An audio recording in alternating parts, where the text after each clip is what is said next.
2 purple hackles for the wings, some black dubbing, some silver oval tinsel, and another purple hackle for the collar. Okay, we've already got our flat silver tinsel on there for our tag, and now we have to put our ribbing on.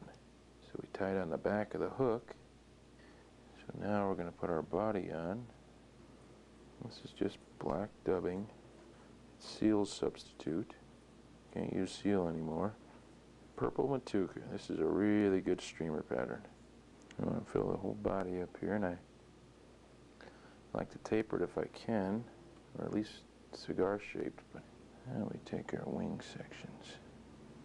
So we take our wings. It's going to be a little long, I think. Maybe not. Now, this is the tricky part here. So we take this and stand it up like so. And we're going to use our ribbing to bind the wing to the body. There's your Matuka wing. One more step, and that's our collar. I'll bind this on top here. Make sure we stroke these hackles back. We want them going back. We can get them back a little farther here in a minute. I'll show you how. Pushing the hackle back by wrapping up on top of it a little bit. Get our whip finish here.